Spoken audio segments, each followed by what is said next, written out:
قل هذه سبيلي أدعو إلى الله. Assalamualaikum warahmatullahi wabarakatuh. Alhamdulillah, kita ketemu lagi di channel pemberantas kemaksiatan kaum muslimin. Dan seperti biasa, sebelum kita masuk ke pembahasan, kami ingatkan untuk kaum muslimin yang belum subscribe ke channel ini, silakan subscribe untuk mendapatkan notifikasi ketika ada video-video yang terbaru yang kita upload di channel ini. Dan untuk yang sudah subscribe, kami ucapkan jazakumullahu khairan katsira. Dan kaum muslimin, di sini ada sebuah ceramah dari seorang Khabib Ba'alawi yang berusaha memframing bahwa Indonesia ini para pejuangnya adalah para Khabib Ba'alawi. Ya, para pejuang terdahulu itu semuanya para Khabib Ba'alawi. Ya, yang kemudian setelah para pejuang dari Khabib Ba'alawi yang terdahulu sudah meninggal dunia, sekarang masih ada para pejuang para Khabib Ba'alawi. Ya, penerusnya masih ada. Penerusnya adalah Pak Rizik Syihab kaum muslimin. Jadi Pak Rizik Syihab ini dimisalkan seperti Wali Songo dan lain sebagainya yang mereka berjuang untuk Indonesia kaum muslimin. Ya, coba kita lihat dulu videonya kaum muslimin. Indonesia tidak akan pernah kehabisan para pejuang, saudara. Mati satu tumbuh seribu, saudara. Maka oleh sebab itu saudara dimuliakan oleh Allah. Setiap generasi pasti ada pejuang. Setiap generasi pasti ada penerus. Ketika Habib Salim Jindan wafat, Habib Ali Kuitang wafat, kemudian dari Sunan Ampel wafat, Sunan Giri wafat, Sunan Kalijogo wafat, teruskan juga dengan yang lain. Ketika daripada Imam Bonjol wafat, Diponegoro wafat, Jenderal Sudirman wafat, semua meninggal dunia. Masih ada penerus-penerusnya saudara sekalian. Gak akan pernah habis Indonesia dari pejuang. Ketika mereka telah meninggal dunia, kita Indonesia masih punya pejuang baru saudara. Pejuang kita saat ini namanya Al-Habib Muhammad Reza bin Husain bin Syihab, pejuang Indonesia, dan juga mereka yang memperjuangkan Indonesia saudara. Ini menunjukkan bagaimana sepak terjang para habaib. Habaib di Indonesia itu, di sini mereka itu berjuang, bukan uncang-uncang kaki saudara. Mereka berjuang dengan jiwa raganya. Mereka telah mencintai Indonesia tanah airnya sehingga tidak bisa dinafikan. Jangan kau pertanyakan bagaimana kecintaan kami para habaib dengan NKRI. Jangan kau ragukan bagaimana kecintaan para kiai dengan NKRI. Jangan kau tanya lagi, jangan kau ragu lagi bagaimana kecintaan, kepatuhan, kesetiaan santri terhadap NKRI. Karena NKRI ini berdiri dari darah para pejuang. Tuh kaum muslimin ya, tuh Ali Jindan yang menyebut orang Indonesia ini seperti celengan semar. Kalau dia wajah-wajah import, wajah-wajah yang hidungnya mancung. Ya, kalau orang Indonesia seperti celengan semar. Dia mencoba membuat framing bahwa yang besar jasanya terhadap negara ini adalah para Khabib Ba'alawi kaum muslimin. Dia sebutkan orang-orang yang katanya berjuang untuk Indonesia. Dan sampai sekarang pun para Habib itu tidak berhenti berjuang untuk Indonesia. Setelah para pejuang terdahulu meninggal dunia, sekarang ada penerusnya. Siapa? Pak Rizik Syihab. Berjuang apa Pak Rizik Syihab? Berjuang apa? Dan kalau masalah para Khabib Ba'alawi disebut cinta Indonesia, ya jelas saja. Mereka hidup enak di Indonesia.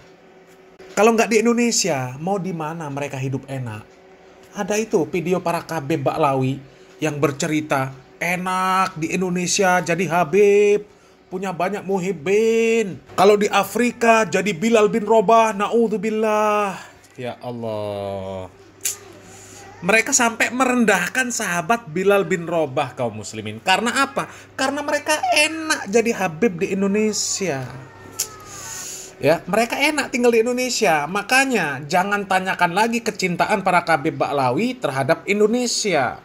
Mereka cinta banget. Bahkan sama Tarim pun sebenarnya mereka lebih cinta Indonesia. Cuma mereka berkoar-koar memuji-muji Tarim. Seolah-olah Tarim itu luar biasa. Surga dunia. Negeri yang paling berkah. Negeri impian orang soleh. Bahkan sampai berdoa di Tarim itu di dalam WC pun dikabulkan. Mereka memframing seolah-olah Tarim itu negeri yang sangat istimewa sekali kaum muslimin. Indonesia ini nggak ada apa-apanya. Tapi mereka semuanya betah di Indonesia. Nggak ada yang pengen pulang ke Yaman, ke Tarim. Coba, nggak ada. Ya, bahkan mereka berusaha merubah sejarah bahwa yang memerdekakan Indonesia ini Habib Ba'alawi. Ya, bahkan sudah ada yang mengklaim bahwa Pulau Jawa itu milik Tarim. Ya, Pulau Jawa itu adalah milik Aulia Tarim. Ya, karena mereka mengklaim bahwa para pejuang terdahulu itu adalah orang-orang Tarim. Dan para mukibin ya manut-manut saja kaum muslimin. Mereka nggak ngerti lah terbuat dari apa isi kepala mereka kaum muslimin. Kok manut-manut saja? Alhamdulillahnya ada orang seperti Kiai Imad ya, yang kritis kaum muslimin. Yang mereka tidak mudah untuk percaya begitu saja terhadap klaim-klaim para Habib Ba'lawi. Bahkan sampai perkara nasab pun ya, Kiai Imad ini kritis, mencoba untuk meneliti ya. Dan ternyata berdasarkan penelitian mereka, nasab mereka ini terputus, tidak nyambung kepada Nabi Muhammad SAW, sehingga mereka ini adalah kelompok penipu ya. Makanya sampai klaim-klaim sejarah mereka pun ya perlu ditelusuri kaum muslimin ya. Mereka cuma klaim-klaim mereka ingin menguasai Indonesia ini kaum muslimin, karena negeri yang paling nikmat bagi mereka Indonesia. Kalau tarim itu enggak kaum muslimin, enggak sama sekali. Karena mereka enggak ada satupun ya dari para Habib Ba'lawi yang memuji-muji tarim habis-habisan. Enggak ada satupun dari Habib Ba'lawi yang pengen tinggal di tarim. Enggak ada kaum muslimin, enggak ada. Dan coba kaum muslimin, ini ada satu ceramah terbaru dari Kiai Imad yang membantah klaim-klaim para Habib Ba'lawi yang menyatakan bahwa para pejuang ini adalah nenek moyang para Habib Ba'lawi ya. Coba kita simak videonya kaum muslimin. Menjaga harkat martabat budaya Nusantara, menjaga kehormatan kemuliaan ulama-ulama Nusantara, menjaga sejarah Indonesia, sejarah yang penuh dengan kemuliaan, sejarah yang penuh dengan kebesaran. Leluhur kita masa lalu orang-orang yang sangat patut untuk dibanggakan, tapi sejarahnya sekarang ada yang mau membelokkan. Relakah saudara semua leluhur kalian yang begitu besar, begitu mulia, kemudian sejarahnya dibelokkan? Rela atau tidak? Rela atau tidak? Kalau kalian tidak rela, maka berdirilah bersama perjuangan Wali Songo Indonesia. Organisasi kita yang tercinta Nahdlatul Ulama, sejarahnya ada yang membelokkan. Apakah kita rela sejarah Nahdlatul Ulama dibelokkan?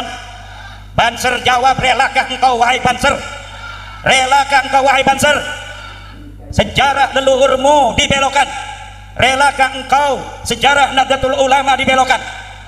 Relakah engkau makam-makam pahlawan kita kemudian atribusinya belok jadi biaya?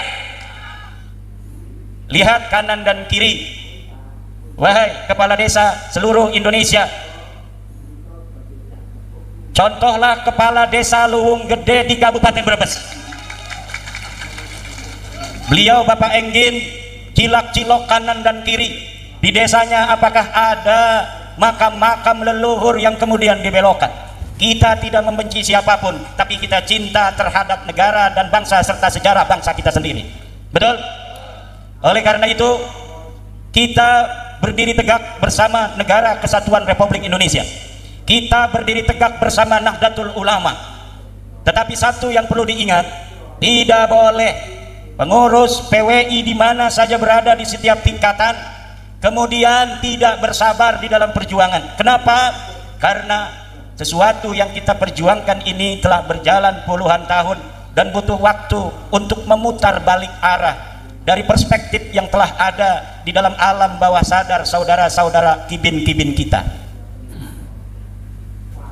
Mokibin. Kalau ini pendukung PWI seluruh Indonesia namanya mahbubin, para orang-orang yang dicintai oleh PWI. Kalau pendukung Ba'lawi namanya Mokibin, orang yang hanya mencintai saja, tugasnya hanya mencintai. Tetapi pendukung PWI mahbubin, orang-orang yang dicintai oleh Kiai Abbas Biliaksi, orang-orang yang dicintai oleh Imaduddin Usman Al-Bantani, orang-orang yang dicintai setiap laskar. Karena mereka lah orang-orang yang dicintai oleh PWI. PWI berdiri tegak bersama mahbubin, orang-orang yang dicintai. Siapa orang-orang yang dicintai? Seluruh rakyat Indonesia, bukan hanya rakyat Indonesia yang muslim, bukan hanya yang NU, seluruh umat Islam, dia dari NU, dari Muhammadiyah, dari yang lainnya akan dicintai oleh perjuangan Wali Songo Indonesia. Bukan hanya bangsa Indonesia yang muslim, tetapi saudara-saudara sebangsa setanah air kita yang Kristen, yang Katolik, yang Hindu, yang Buddha, yang Konghucu, semuanya, karena mereka memiliki sejarah yang sama dengan kita, leluhur mereka dengan kita sama, leluhur bangsa Indonesia, maka kita PWI berdiri untuk menjaga kehormatan mereka semuanya. Cinta negara dicontohkan oleh Hadratus Syekh Hasyim Asy'ari. Hubbul watan minal iman, cinta tanah air adalah sebagian daripada iman. Siapa orang yang di dalam dirinya tidak ada cinta terhadap tanah airnya, menurut Mbah Hasyim Asy'ari, imannya dipertanyakan. Siapa orang yang mengaku dia sebagai murid-murid Mbah Hasyim Asy'ari, kemudian tidak mencintai tanah ini, tidak mencintai air ini, tidak mencintai apa yang tumbuh di atasnya, tidak mencintai kekayaan yang ada di dalamnya, maka dia harus malu mengaku sebagai murid-murid Mbah Hasyim Asy'ari. Ketika sejarah leluhurnya dibelokkan, ketika ulama-ulamanya direndahkan, ketika sorbannya kiai lebih rendah daripada sendalnya habaib yang ahli maksiat, dia diam saja, maka dia harus malu mengaku sebagai penerus ajaran-ajaran Mbah Hasyim Asy'ari. Kenapa Mbah Hasyim Asy'ari resolusi jihad 22 Oktober 1945? Mbah Hasyim Asy'ari sudah melihat ini sekutu mau datang lagi ke Indonesia. Baru 2 bulan kita merdeka, saudara. Ini sekutu ingin merebut kembali kemerdekaan Indonesia. Wong-wong Brebes pengen didadikakan budak-budak maning sing terjajah, wong luwung Geder didadikakan kayak bengen maning, sebagai orang-orang yang tidak punya kebanggaan dan kehormatan, akan dijadikan orang-orang terjajah lagi. Mbah Hasyim kemudian musyawarah dengan para ulama, bagaimana caranya kita harus mempertahankan hifdzul mawjud, menjaga yang sudah ada. Apa yang sudah ada, yaitu adalah kemerdekaan negara kesatuan Republik Indonesia yang telah diproklamasikan 17 Agustus 1945. Maka dibentuklah apa yang disebut dengan resolusi jihad. 22 Oktober ditandatangan oleh Mbah Hasyim Asy'ari atas musyawarah ulama-ulama Nahdlatul Ulama. Kemudian 20 hari setelahnya, tepatnya 18 hari, terjadilah perang Surabaya. 85 km dari Surabaya wajib, kata Mbah Hasyim Asy'ari, untuk ikut berperang melawan sekutu. Maka kemudian 85 km itu paling sampai Tuban, tapi dari Cirebon yang jaraknya itu sudah ratusan kilometer, Mbah Abbas Buntet datang ke Surabaya bersama Laskar Santri, Laskar Hizbullah, untuk ikut berjuang bersama-sama rakyat Surabaya, arek-arek Surabaya, untuk mengusir penjajah Belanda dan sekutu. Dari Laskar Mbah Hasyim dipimpin oleh Mbah Abbas Buntet. Mbah Abbas Buntet punya cucu Gus Abbas Buntet. Jadi iki putune. Dudu Mbah Abbas iki milu perang 45 murah wis tua bangka. Iki putune nunggak semi arane sami-sami Abbas. Kula arane Imaduddin, Bu. Bu, catet, bapak anak sing masih dua anak perawan, catet. Aran kula Imaduddin. Iku zaman bengen Palestina mau direbut kembali oleh pasukan Islam. Iku panglima perangi arane Imaduddin Zangki. Dua anak arane Nuruddin Zangki. Belum berhasil sampai mereka berdua mati. Kemudian baru oleh keturunannya Salahuddin Al-Ayyubi. Lah kula iki arane Imaduddin, adik kula lanang arane Nuruddin, ponakan kula alane Salahuddin. Ning kresek engkan. Berarti apa? Cara orang tua kita memberi nama itu selalu dengan tafaulan kepada nama para pejuang-pejuang di masa lalu. Agar apa? Agar perjuangan masa lalu oleh leluhur-leluhur kita akan senantiasa mempunyai penerus ila yaumil qiyamah. Rasulullah berjuang menyebarkan agama Islam dari Jazirah Arabia yang tandus dan gersang, dicaci maki, dikatakan tukang sihir, dikatakan wong edan, dikatakan pendusta. Nabi Muhammad sabar, isbir, kata Allah, ala ma yaqulun, sabarlah terhadap apa yang dikatakan oleh netizen. Maka PWI ojo kesusu, ojo apa? Jangan gampang marahan. Ojo apa itu? Ojo nesu, ojo dume, ojo gampang marah. Kalau dihujat, dicaci oleh netizen, qulu linnasi husna, balas dengan yang baik. Nah, kaum muslimin, itu tadi ceramah dari Kiai Imaduddin Usman Al-Bantani. Kaum muslimin, itu nasihat supaya kita ini kaum muslimin, terkhusus para mukibin, jangan gampang tertipu dengan klaim-klaim para Kabeb Baklawi yang mencoba merubah-rubah sejarah kaum muslimin. Ya, tapi sebenarnya kaum muslimin, ya, merubah sejarah tentang kemerdekaan itu ya penting nggak penting lah kaum muslimin ya. Sebenarnya penting nggak penting, tapi nggak terlalu penting. Yang lebih penting lagi sebenarnya, jangan sampai tertipu oleh para Habib Ba'lawi tentang rubahnya syariat Islam ini yang dirubah oleh mereka. Mereka kan kalau ceramah dawir, ya cerita tentang moyang-moyang mereka yang sakti-sakti, yang bisa mi'raj satu hari 70 kali, ya, yang bisa pergi ke surga, pulang bawa pasir dari surga. Kenapa nggak bawa segala sesuatu dari surga? Buat rumah dari material dari surga, ya kan? Ada kabib yang dia suntuk di dunia, ya, pergi liburan rekreasi ke surga. Nanti suntuknya hilang, balik ke dunia lagi, ya. Belum lagi ajaran-ajaran kesesatan para Habib Ba'lawi yang mengajarkan minta-minta kepada para pendahulu mereka yang sudah metong, yang sudah meninggal dunia, ya. Minta sama Umar Mukhdor, kemudian minta sama Abdullah Al-Haddad, minta sama Habib Al-Idrus dan lain sebagainya. Ya, kemudian belum lagi cerita-cerita yang banyak sekali, ajaran-ajaran yang banyak sekali yang jelas-jelas menyelisihi perintah dari Nabi Muhammad SAW, menyelisihi contoh dari Nabi Muhammad SAW, menyelisihi Al-Quran dan Sunnah.